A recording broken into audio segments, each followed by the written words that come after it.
Hey everybody, welcome to Field of Dreams on ACTN. I'm Steve David and I'm your host. Today I have my brother from another mother, special guest, who is going to drop his book. And so it'll be his autobiography of Everald Cummings. Let me introduce my co-host, Narada Wilson. Welcome to the set, Narada. It's always a pleasure to be here and this, what I would call a prestigious event.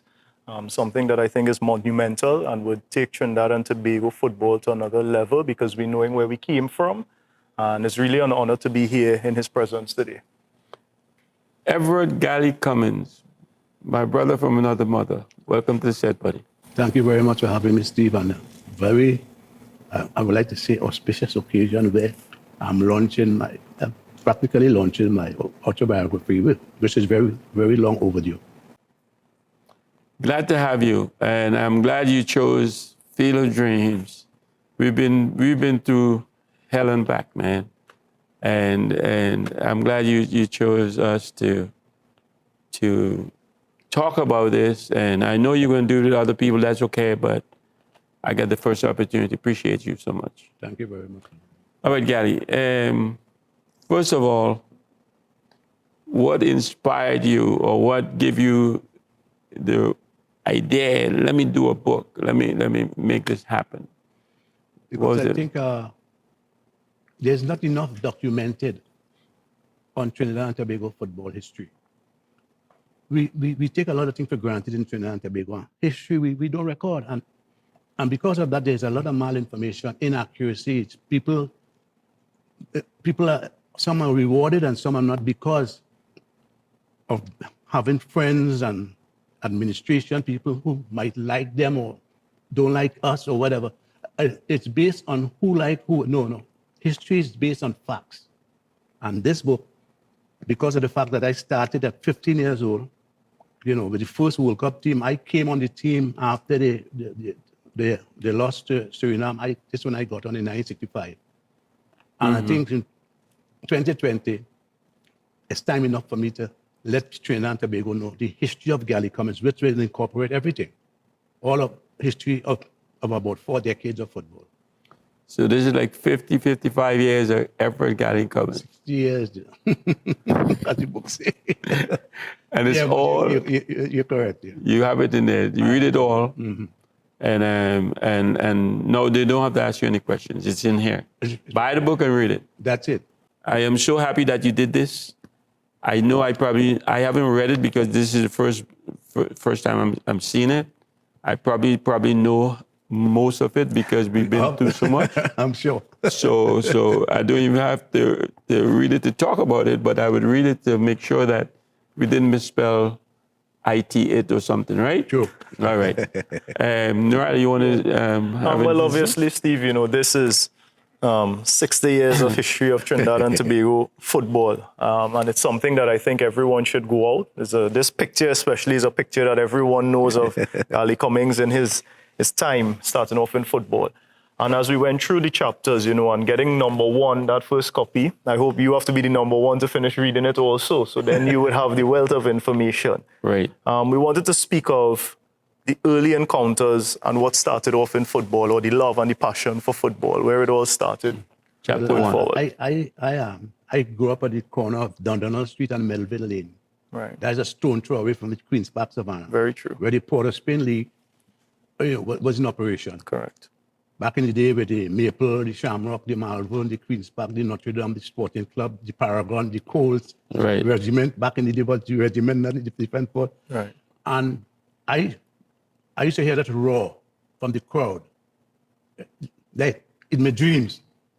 And droves of people would be going up down the passing where I live to go to the Queen's Park Savannah. And then I would see players, and it was like a blessing for me as a child. Growing up and then I had 2 elder brothers who played football, as most people in Trinidad and Tobago did. And so when I had the opportunity to, I will go on, take a look, see what's going on, or if my brother is going to play football, I'll go with them. So basically, I was born and raised by the Mecca of football in Port of Spain back in the 50s.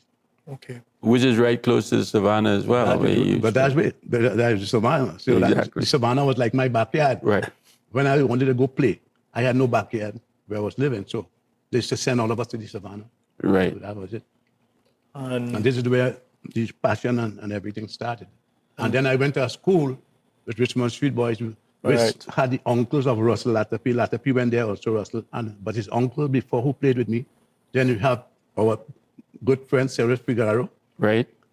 And you had people like the Gamaldo brothers and Gwenwyn Cost and all these people. And my elder brother, Phil, but they went to Richmond Street Boys. Richmond Street Boys back in the day were like, we used to produce national players. You could see a youngster in primary school. And what was amazing too, this is where my lifelong relationship started with Warren Archibald. When I represented North Primary Schools and he represented South. Right. And look at what that created for Trinidad and Tobago. So, and all of that is in this book, right? Yes. Because a lot of people don't realize this. And I was talking to on the set before, how in primary school, we came up against each other from way back when. And the same faces we see then is the same faces we see as we grow So in we different went through stages. that in secondary school, Benedict's, Fatima. Right. So, and then after that, it was senior team. So, yes. so you saw the relationship. Yes, it's something Steve was saying, you know, we were talking about the transitional periods from the early days to even later on, that there was some sort of structure, even in not thinking there was a structure. There was the primary school league, and then going on into the secondary schools, and you all represented schools that had rivalries and then went on to a national setup. So now we go to the secondary school, where it's a part of, you know, your football life that most people speak about. Right. What happened in that transition into secondary school? Well, what was amazing is that when I attended Fatima College and secondary school football, I was already a national player because I started playing national football from Tranquility Boys before I went to Fatima. Okay. And when I came back from my first tour with the national team in 1965, this was in Jamaica. Right. We went there. And the people who were on the team with me were more or less 10, 12 years my senior. The Alvin Corney, the Lincoln Phillips, the Clem Clark, the Jim Lowe's and the Delbert Charlos, Alvin Ferguson, Bertram Grell, Tyrone De Labas, Steve Sedley, Joseph was the captain. That's the team I started with. And I was 15 years old, 15 going on 16. So when I went to Fatima College, I was already a seasoned international player. Which is And the you same carry thing Fatima as well. you were saying about opening the doors to younger players. You were exposed at a young age to a sort of leadership and seniority type of football in the country. We had a national team where we had young players entering the framework. Well, this is basically what the book is about. Yeah. Because a lot of people, like if I ask people about my history, or I remember some time ago, a guy came to Trinidad, it could be about 10 years ago, and he wanted to find out something about Trinidad football. And they didn't take him to the Football Association, they brought him to me.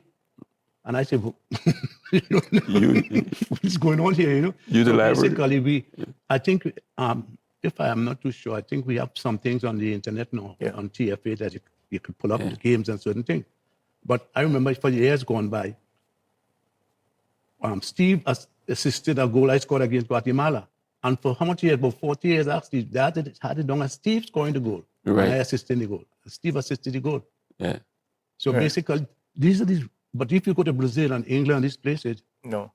you know, I was in Brazil twice for coaching courses. And when you mention Pele or Revellino or somebody from a World Cup team, they could give you a whole history on Brazilian football and how but the book, as I said, our book has so much, there's so much information, that things that people, I don't think they know about me. That, like I remember in Haiti when we lost, when we were robbed in that game against Haiti by the referees. The only picture that I have is a picture with Steve. The same picture. That in chapter 7. Yes, I'm not saying that. Yeah. So And, you know, and Steve was in tears, you know. Yeah. And we look back at that picture now and we say, boy, and I remember Steve telling me after the game, I was telling Steve, I said, how we what motivated us to go on? And Steve said, you. I didn't remember that, but Steve said it was you. You got up in the meeting and said, listen, let's stop the crying and get out there and beat some of these teams like Mexico and them. Yeah, you said we still have money to play for. Is it? Let's go out and get it.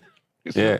So basically, and this is why I'm happy to have Steve here as testimony to some of the things that are in the book. you wrote in the book. As I said, everything in the book is factual. It's true. And if people from over the years, people know me well. When I say something, no joke. So the period between getting onto the national senior team and the Haitian experience in 73, what happened in your professional career in that period in the late 60s, early 70s? In the 70s, when I represented Trinidad with Steve and I said, the World Cup in Haiti, I already had 2 rings from the North American Soccer League, 1968 with Atlanta Chiefs and 1972 with New York Cosmos. Okay. So when I went there, that was it. I think, and Steve wasn't a professional player at that time. Correct. But his performances in those games, people, it's like everybody wanted him. Because I remember we had 2 coaches there from who I played with. One was Gordon Bradley was there in Haiti. Bradley was there. And Ron Newman was there also. I played with Ron Newman in Atlanta. And he ended up being a good coach somewhere in Florida, but I don't remember the team. When you were in San Diego, San Diego Sockers. All right. Yes. And Gordon Bradley was my coach, and he was there. And I remember after the game, they came into the dressing room and said, you guys were robbed. So it was people, it was so glaring, And when I go back to that part of my history, it's kind of sad. I still believe that FIFA should do something to sort of still honor us, go through that fateful, those fateful games. I feel somewhere the Football Association could appeal to FIFA to do something, honor these guys who went through this terrible ordeal. I hope you tell it all in that chapter 7, about Haiti, because a lot of people want to hear about that. So this is be one of the things they want to get this book for, to see that, to hear that. And you had another hurdle to cross with the strike squad. We're going to get to that. So, we ain't going to go there yet. But that's another thing. Yeah. No, but as I said, it's all documented. And as I say, the autobiography is about me, but it's also a historical, book that you can follow. And every time you follow my career, see the people I meet, who I played with, what the hurdles and structure. Sometimes it was erected in front of us that we had to cross from time to time. And we crossed it with flying colors. Now, after you finished this book, Gally, did you oh man, I missed something. I had to go back and get it. Missed a lot that I'm thinking about doing. I haven't started doing a second. Doing the next one. Yeah. Yes, yeah. Because once you get started, everything. There's a lot of stuff we miss because I'm still happy for the fact that that my son, Gabriel, he sat down for about 2.5 to 3 years, and all I was sending him his voice notes, and he was taking that and he took it and tried to incorporate all my energies, because your son is the best person because he know me inside out, and he had to document not only what I said, but the manner in which I said it, and what energies came off from. And most of the time I talk with that kind of passion and energy. So he had to sort of document all of that in the book itself. Right.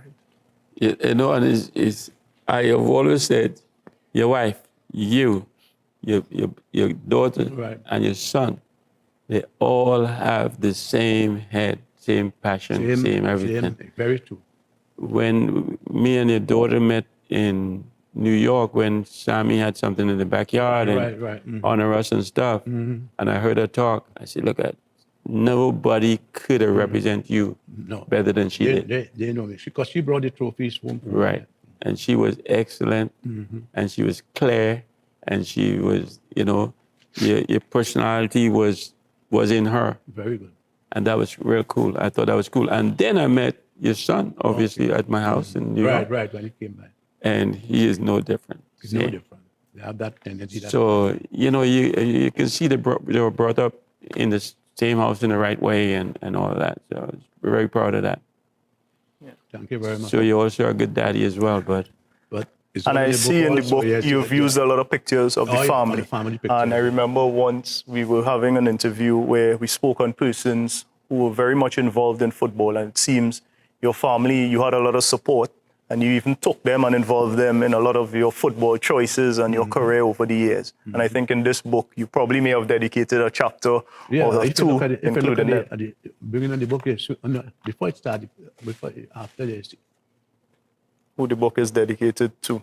Read it all. Yes. Read it, yeah. The book is dedicated to my children, Renee and Gabri, my grandchildren, Zara and Isha, and my great-grandson, Jace. I hope that it inspires them to achieve greatness in spite of all the obstacles and challenges that life presents. And I think that is everything. That's everything right That you have. and also, Shogunus to me is always like a bigger point for them. That's how I look at it, Okay. because you grew up in Shogunus.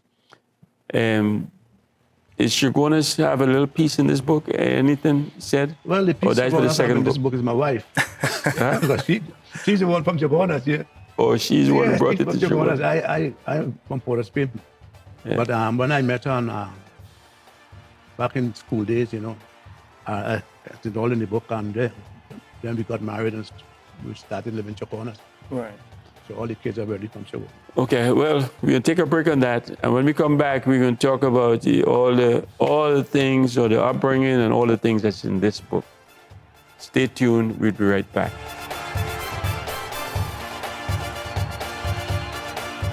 You see other people eating hamburger and fries and drinking milkshake, so we decided to ask a question, and the fellow said, in the first place, you guys aren't supposed to be sitting there. And we laughed because I had a real joke. The fellow said, no. And he said, look, look to your left. When we look, so everybody's like, the white people's like, waiting for us For you all to leave, For right? us to leave. You're watching ACTN, The Voice.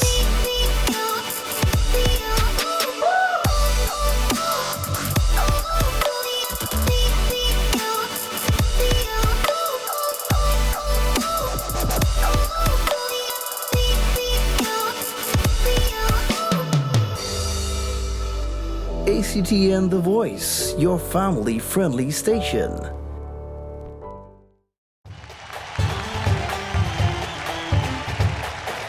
Okay, welcome back, viewers. All right, Gally, before I go into the Shogunus and the Dundonald Street, because I know Shogunus is not home. Right. But you know, Dundonald Street is home. It's home, yeah. So I want you to differentiate the difference, and also I want you to tell us where we can get the book. Right. So the book we could get at at Metropolitan Bookstore in Port of Spain, and it's also available at Nigel R. Khan stores nationwide, bookstores. So nationwide, which is a plus because they have stores in San Fernando, up in the east. Yeah. They have stores all in Port of Spain and in the west. So I guess we could get the copy of the book right there at Nigel R. Khan Bookstore and Metropolitan Bookstore in Port of Spain. And for the people in Point Forden, I think you can come to Field of Dreams facility. Yeah. And if we don't have it, we'd make an arrangement for you to get it, and we have some kind of session there. Yeah. Gally, so your wife is such a powerful and important person in your life, and I know that, and she's a Shogunus woman, but you really met Dundonald, Port of Spain, man. So tell me about the two cities, how they both help you. Well, what happened really is that my wife attended Bishop Ansi High School in Port of Spain, which was very close to where I live on Dundonald Street. I stone throw away from, closer than Queen's Park. Okay. And she stayed on St. Vincent Street, close to where my brother and his wife lived. So when I go to see my brother and his wife, which I went very often, she was there, and we hit up, a relationship. And it lasted until now. And as I said, we did everything together. We were like friends and family. And, as I said, back in the day, it was different than it is now. Back in the day when you get into a relationship, it was serious. Yes. Or else.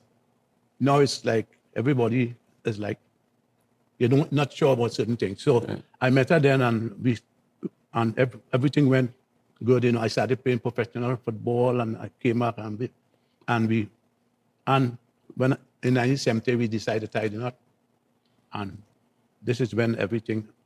But we attended everything. I remember in 1970 had the Black Power movement. We were in that.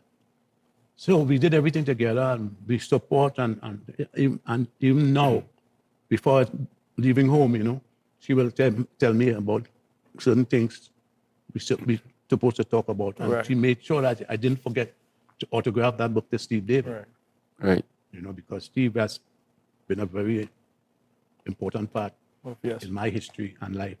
As you say, we are brothers from different parents, And so Steve, basically the relationship started back in the 60s, 70s, 60s as children, and they grow into having great-grandchildren now. Right. Now, which will you claim as home? You claim Chagonas or you claim Dundonald Street as home? He's putting you on the spot. I will put you on the spot here now. Those Dundonald people might be saying, wait, let me hear what you're going to say. Well, Dundonald started it off, and Chagonas kind of pick it up and run with it. They ran with it. So basically, that's it. Okay. All right, we ain't going to say no more. All right, so let's get some more into the book. What's your favorite chapter in that book? I think you have 14 or 30-something chapters? How many chapters do you have? I think it's about 30-something. It's 20-something. 34-something. 24, yeah. All right. So I think, what's your favorite? I think my favorite basically is like growing up as a child into football and looking at the footballing aspect of it, I think 1973. Yeah. Because that was our first opportunity to go to the World Cup. Right. It was taken away from us. And then the other one that was taken away from us was 1989. So those two. Those two. Because I think what happened with those two, there were a lot of inaccuracies that needed to be corrected. And what I noticed is that back in at that time, nobody wanted to hear what I had to say. You lose a game and that's it. Mm-hmm. But what a lot of Trinidadians need to understand is there's success in failure. Mm-hmm. If you look at it in the right context, we figure it. But when I look at the history and what we accomplished and what we did in '89, it wasn't just one game. Right. It was over 2 years. You had to stay in contention. This was a local technical staff for the first time. This was a local national team. I didn't bring anybody from abroad. No, none. I didn't bring any coaches from abroad. I didn't have no foreign coaches. My doctor, the physio, the assistant coach, the man, we all were Trinidadian. And we reached an area which part the entire country believed in. It moved with us. You brought the entire country together. It was like, some people said, the only time they saw something like that was 1962 for our independence.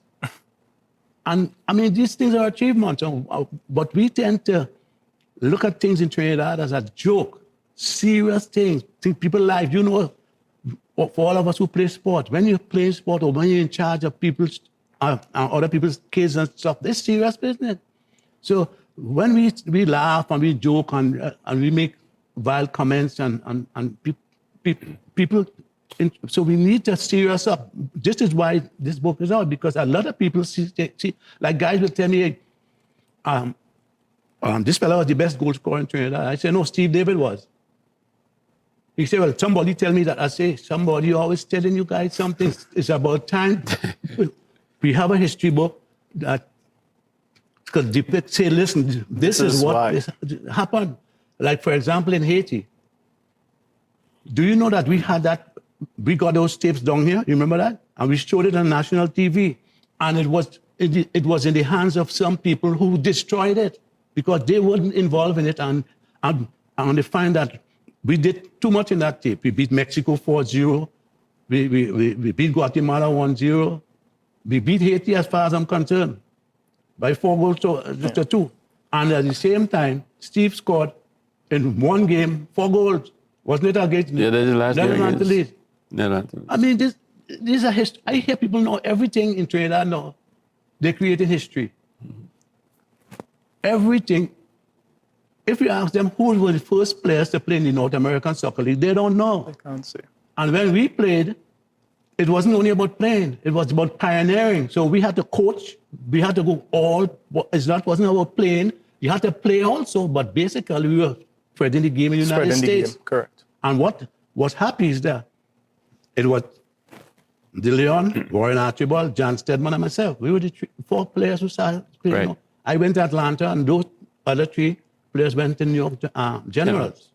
And what was very interesting and amazing, and I appreciated, is that when Steve took up the mantle from us, he took it to another level, where he was being selected in an all-star team before the likes of Pele and these people. Correct. I mean, this is history. You can't tell me, no, he didn't. No, he did. He did. I always remember when we were together, and I met him in Canada, when I was living in Canada. Yeah, but he was in the presence of George Best. Yeah. I never met George Best before until he was hanging out with George Best. These guys, these are people who we used to worship in Trinidad and Tobago. Yeah. And I mean, it's not because he's here as my friend, but it's a fact. Yeah. I remember Steve, in an article, when they said, Steve, what team you think could beat up on that all-star team with you and Pele and them? He said the Trinidad and Tobago national team. Am I wrong? Right. I read it. Yeah. And people now feel that once somebody comes from abroad and they have an accent, that's it. So, they're better than what you have. No, I don't think so. And if I have to go back, a lot of times people might write a book, they do the autobiography. This autobiography, I want to say very openly to you guys here and the public, is that because it's about Gally Cummings, but my whole, that road I traveled is history in itself. And if I just can give you an idea, before we went to Haiti in 1973, I was in Haiti in 1966 with the likes of Alvin Coley, and said, that team, correct. And we were wrong also. So in Haiti 1973 was my second phase. So as I say, a lot of things in the book that a lot of people know, just to give you a little insight. And this is why I'm so happy to be here this morning with you and Steve, especially Steve, who is a midfielder's dream. Yeah, of course. Yeah, midfielder, Steve, I didn't have to pick and choose where to put the ball. I just put it in distance, and he would get it and finish with it. So let me ask something now, in terms of, because I always like to hear about the playing career, because it's something that obviously we weren't able to see at the time. Right. What is Gally Cummings like in Atlanta Chiefs? And I would take it even to both you and Steve. You know, what was the role being on these teams in the States? What do you think you were able to do? And Steve, also, what did you hear that was being done? I would like you to speak on some of the achievements and what you think you brought. What was the experience like in Mexico and these countries? Okay. Atlanta, I think I was 18 years old. I was at Fatima College. And when I went to Atlanta, I didn't have a clue about what was going on. All I knew they said how racial, Trinidadian stuff. Boy, them people don't do racial, you know. Mm-hmm. And when I went to Atlanta, I was in the middle of the Jim Crow law. Correct. I couldn't do this. I remember one time I went to have some hamburgers and things in downtown Atlanta with my friends because the Atlanta Chief had 2 players from Zambia, one from Ghana, and we had 3 Jamaicans. So Delroy, Laggy, Rudy Pierce, and later Alan Skillcole. Right. And so we had about 4 of these guys. So we got together and we decided, And we were sitting down by, the soda fountain back in the day. We sat down there, and after about 30, 40 minutes, we said, wait a minute. We see other people eating hamburger and fries and drinking milkshake. So we decided to ask a question. And the fellow said, in the first place, you guys are supposed to be sitting there. And we laughed because I had a real joke. The fellow said, no. And he said, look to your left. When we look, so everybody's like, the white people's like, waiting for us For you all to leave, right? To leave. And we had to leave. But that is how it was. You couldn't do certain things. And I had to play football in that environment. I had to go coach white kids with the white players in the white neighborhood. Correct. And no matter how skillful I was catching ball and back and the neck, balance my head. They cheer and clap. But after that, when it's time to sign autographs, I had nobody in my line. Your line was the shortest line. They had to send people in my line, So basically, and plus, something I don't know if Steve know this, but when we started in North American Soccer League, it wasn't the North American Soccer League. It was in the National Professional Soccer League, the NPSL. Okay. The NASL started in 1968. Steve, you know that? Didn't. He would have gone in. So when we went there, we went into a new league they weren't sanctioned by FIFA either. Okay. And we went across there because how we got there is they had this tournament in 1967 in Jamaica, the CONCACAF tournament. And they were looking for players. Right. I tell a guy from Jamaica, an Englishman who coached in Jamaica and loved Jamaica and stayed there by the name of Tompkinson. He opened the doors. Okay.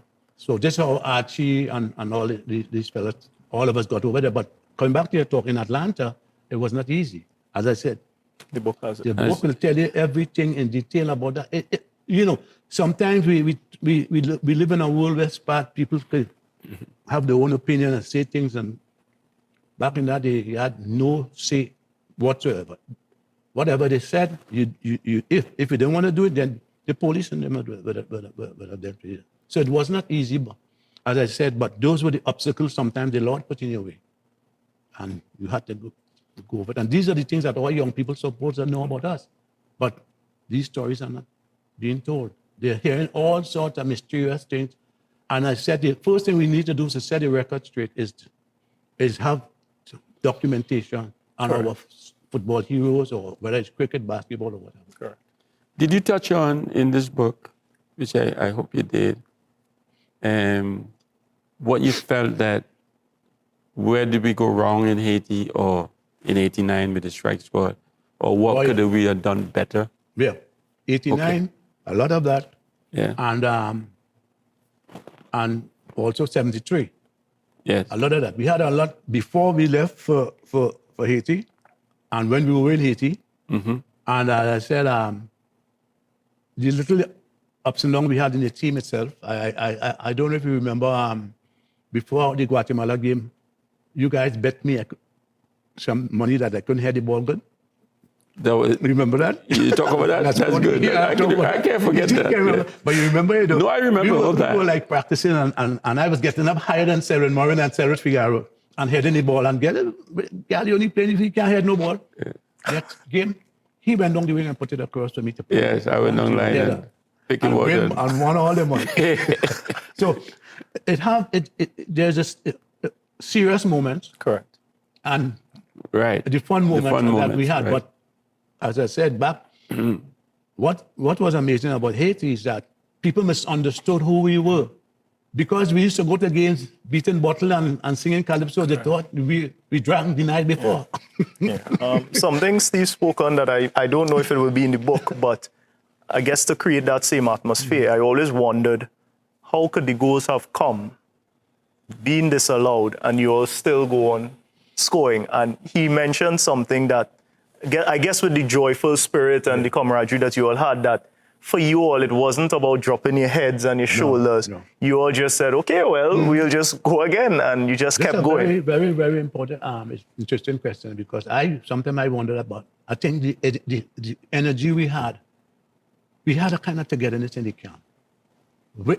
Whether we played on the team or not, we were part of the team. You know, sometimes you pick a team and the reserves and the bench, you back. No. And it was amazing because in that game, I think Steve and Archie, especially Archie,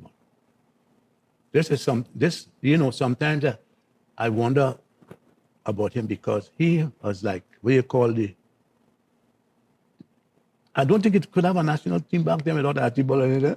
He was fond of the field and on the field, he was as serious as you go. I remember him saying something to me in Haiti, Verity had me passing one side long ball. He said, hey, girl, hey, cool yourself with a long ball, We ain't from England, Yeah.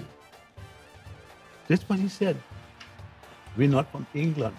And a lot of the book, 90% of the book is about our style of football. Our style of football. Let's take a break now, and when we come back, we'll pick up where we left off. All right. Viewers, we'll be right back after the short break. They came to my home in Chicago, and they videotape and film everything. A cat and a dog run across my lawn. They videotape that. All in my house, pictures on the wall. They wanted to look where Steve was. Did I call you Steve? Yeah, you did. Because they wanted to talk to Steve. And the guy tell me, after we beat Mexico 4-0 in Haiti, they remove coach, everybody, president of football, everybody. You're watching ACTN, The Voice.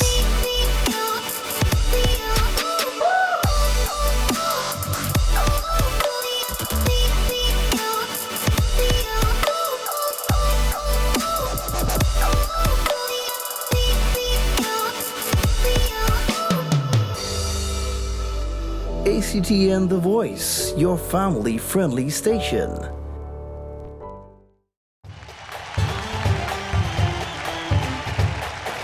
Okay, welcome back, viewers. Gali, I know there's parts of this book that you want to bring out, or things that you know that a lot of people don't know, and they should get the book to hear it. Just let's touch on a couple of those things.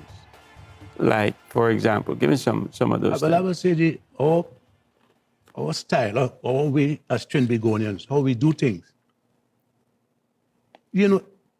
Just about a week ago, I was watching this program on TV where Smooth Edwards, the arranger for Marcy All Stars, was talking about Pan, and he was saying that how he knows that All Stars playing well is by how the crowd reacts. Right. And I thought he took a page from my book because this is how I felt as a coach. When the strikes got playing and people sleeping, I know we ain't playing Trinidad and Tobago football. Mm-hmm. I remember back in '88, I think it was October or November '88, we were playing the first game against Honduras at the Queen's Park Oval. And a 16, 17-year-old Dwight York was on the bench. And I brought him on in the second half. And when Dwight York hit the soccer field, nobody sat down after that. And this is when I know we playing Trinbagonian football. Because nobody sat down. And a little drizzle fell.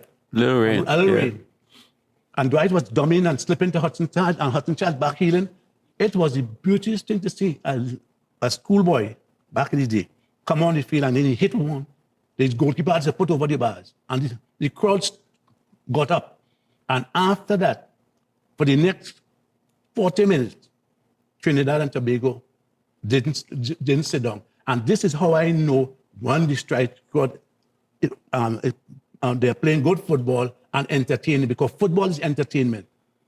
And you could say what you want as a coach, as a player, but if something is not entertaining, that people don't want to see it. Right. You could have the best players if your football is not entertaining. And I always remember that. And from that, then I look at people like the Latapis and the Elliot Allens and the Clayton Morris, and they all had skill. Before you could make the team, you had to have skill. And the Kaisoka soccer is something that I saw and witnessed as a child. Getting that song, that roaring song from the grandstand in Spark Savannah. Because we had no coaches back then. So You're created, yeah. People used to play a certain way, and the crowd just loved it, and this is what stayed in my mind. So when I coach in football, if people are not enjoying it, I don't feel the team, and they enjoy it because that energy is connected to the crowd, and that is what Kai Soccer is all about. And this is what Smooth Edwards was talking about. When he said if all start playing piano, he practicing a piece of arrangement, and people are watching him, so he knows something wrong, because it must be energetic. It must be it's like it relates to you. Correct. It's like somebody might dance a calypso dance, but if you look at that Trinidadian couple dance, hey, look at Trinidadian. That. So basically, it's something in us that the Lord gave us, and it has a lot to do with the kaiso and the pan and the limbo and the tasta. It's something indigenous that we have, and the world still wants to see. And if we don't want to use it, then football wouldn't be, or anything else wouldn't be the same way. Right. And you're right. It's just like how China is adopting our pan, like it's theirs, and they're doing it. This is exactly what's going to happen. Yeah. Is there, 89 to me, like you said to me, you tried to adopt the 73 squad. You tried to replace every one of them. Mm-hmm. And to me, you guys have done everything right, even outside of football. Right.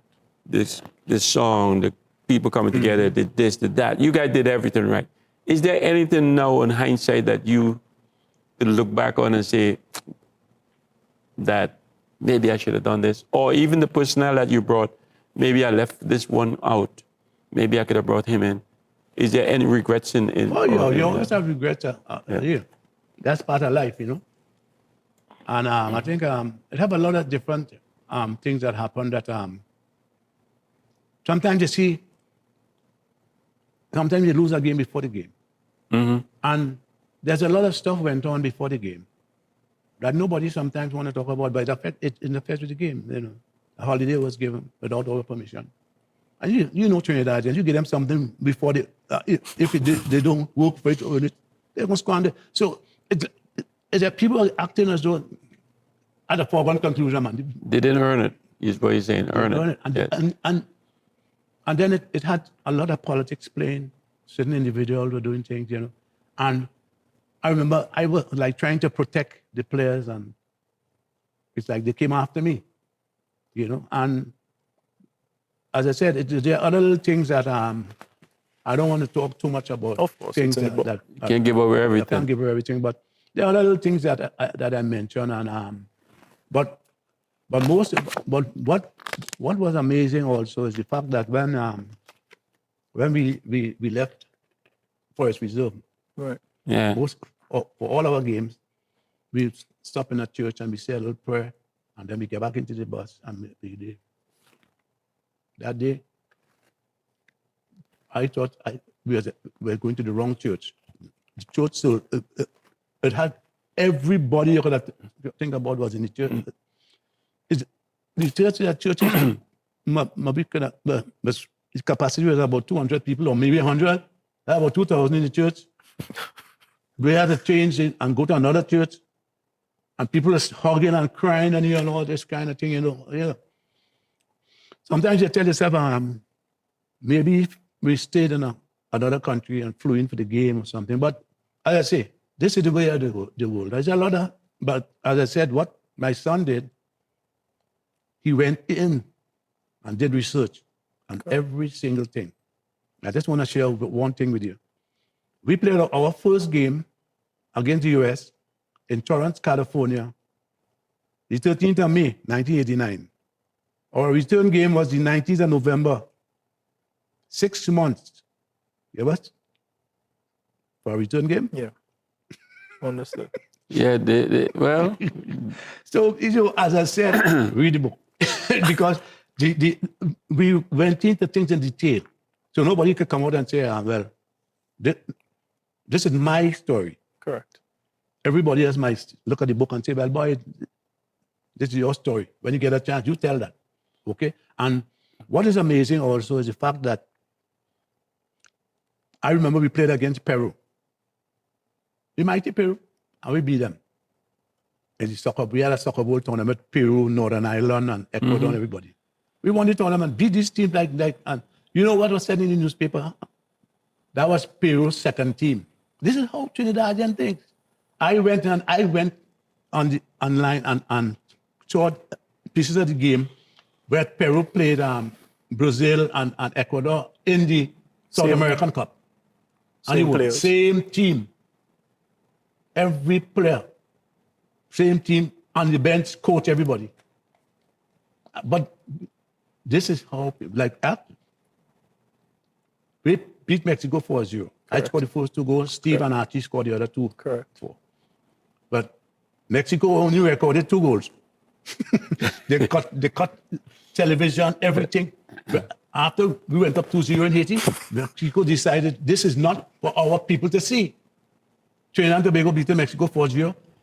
And about 3 years ago, I received a call from Sean Fuentes, who told me that some Mexicans are in town and they want to interview me. You know what these Mexican people were? They came to my home in Chaguanas and they videotape, film everything. A cat and a dog run across my lawn. They videotape that too.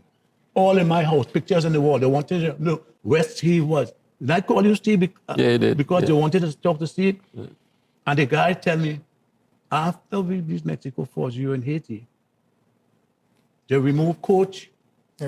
Everybody, president of football, everybody. And he also said, and they called me the Verdugo, VRDO. It means the executioner of Mexico football. And you know what's amazing? As in the book also, when I went to Mexico, I remember this. I thought, well, being a nice guy, sports, I thought, well, it was easy car, you go there and everybody accept you because you're a good player and not thinking, understanding how Mexicans felt about us. I remember the first game, when I went, the first game I saw, I didn't play in the first game, I went there and they introduced me to the crowd. So I had to go out at halftime. We have Mr. Cummings from Trinidad and Tobago, scored 2 goals against Mexico. And I hear the loud uproar. And I smiled because I thought it was me. The guy who was doing my interpreting, he said, Mr. Cummings, if you know what I was saying about you, you would smile and wave to the crowd. They were cussing every part of me. Because this is how these people think. Every place I went to play for the Veracruz team, never accepted me. I had to work that out of them and be there for a year. And as I said, good personality, mingling with the media and the crowd. But it goes to show you how these people think. They rebuild their whole football after 1973. So when people talk about Mexico and why they're doing so well, Mexico don't play when they come to football. Right. And you see, we still have this attitude now. He's the best coach, he's the best player. Then Mexico thinks about who is the best team. Mm-hmm. And this is what we need to focus. Who's the best team? Not who's the best player and who score more goals than who. If that was the case, then Steve would have been doing every interview in town. Because he took the North American Soccer League by storm. I used to be listening and watching him on TV playing all the time. For some reason, I feel proud because I feel like we hand him the baton and run it. So when I saw these guys like Molino and these guys doing well, I feel good. I feel good about Joven Jones because his father was a strike squad, Kelvin. So, and then it makes you feel good to see Trinbagonians doing good all over the world. But as I said, we need to also understand our history. Because what we need to go back to also is like 1973, 1989, 1978, and take information. Correct. And the only place where we could get that information is by looking at history. But if you don't pay attention to history, you will repeat the same mistakes over and over again. But as I come back to what Narada asked a while ago, I think one of the biggest chapters we have there is a chapter 18, Hidden Agendas Revealed. I am interested in that chapter. So I'm going to go and read that chapter. Is there any? Very important, that chapter. Yeah. So if you want to share anything in that chapter, Well, I think that chapter to. is where my son and I, we did all the research on certain individuals and started to understand that we as a people sometimes can be very naive. Right. Especially when, what we saw just recently with FIFA. Mm-hmm. It can be very naive. So when you research it, I read it and I had to bring it back in the show and say, hey, to we be need quite to honest talk with you, I went through the book a lot of time when I had the manuscript, and it has a lot of stuff in the book that people, a lot of people don't understand or they don't know about me. All right. Some things people say, and especially people in the media and people and spectators, they go on, as they say in Trinidad, they go and run their mouth and they don't understand. But after reading this book, they will have a entirely different concept on who Gally Cummings is and what Trinidad football did over the years and who is who. Because as I say, a lot of people, Steve, get awards, they got big places in social standing in the community because of inaccuracy and malinformation about them. But the book will tell you a lot about who is who and who did what. Because it's very important for history when your young people are fed the truth and nothing but the truth. Correct. Because a lot of young people might be walking around today thinking certain people have done certain things and they haven't. In terms of, I would just say there are a lot of accolades and achievements that you received over the years. Is there anyone that you're most proud of, and why, if so? I think the individual of the year in 1989 was given to me in the strike squad. And I respected that because that came from the people. All right. It's the people who vote those things. Anything coming from the people, you know, it coming from inside, From the heart. Yeah. From the heart. Yeah. And this, but I've received a lot, and I think what was amazing is the fact that until this day, I'm the only footballer to have won a Sports Personality of the Year award. And you know it's amazing. That should tell you something about football. And some people are saying, nobody, you know, no other footballer. And when I won it, I tied with Bernard Julian. Mm-hmm. This was after Haiti. Mm-hmm. And there was a lot of wrangling. People say, how could the Gally, everything the man achieved, they want to give peace to somebody else. But the important thing is that football won it in 1974. And you see what I'm talking about? 1974. After 1973. And football have never won the Sports Personality of the Year award since that. And that is an achievement I cherish a lot. So before we go, we run out of time. Mm-hmm. What do you want the public to get out of this? What you target everybody, obviously. You want everybody to read it. Mm-hmm. But what do you want them to get out of this book? What I want them to understand is who I am. And as a coach in 1989, what I had to do to succeed in the midst of a lot of hurdles that were thrown my way. And I want them to understand also the fact that this is a history book. Even though it's about Gally Cummings, my autobiography, it is a history book because it takes me through everything from age 8. And what I want people to understand is that we have people who have done human service to this country. And people must respect the fact that our young people need to understand our history, and not only in football, but in other things. And what I will hope to is that certain institutions, Ministry of Education, Ministry of Sport, Ministry of Social Development, and there's another ministry that is controlled by Fitzgerald Hines, yes.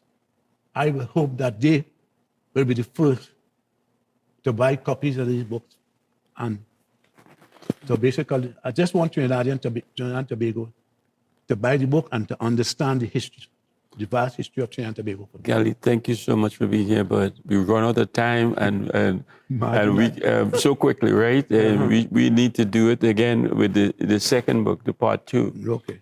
Appreciate you so much, always. Love always. Thank you very much, and I hope that Trinidad and Tobago will see it fit to purchase a copy. All right, thank you for being here. Yes, I would just say quickly, Metropolitan Bookstore and all Nigel Arkan. And Gali, this is your award to the people now after all the awards and success you've received. ACTN, thanks for giving us the opportunity. Viewers, thanks for tuning in. We appreciate you as well.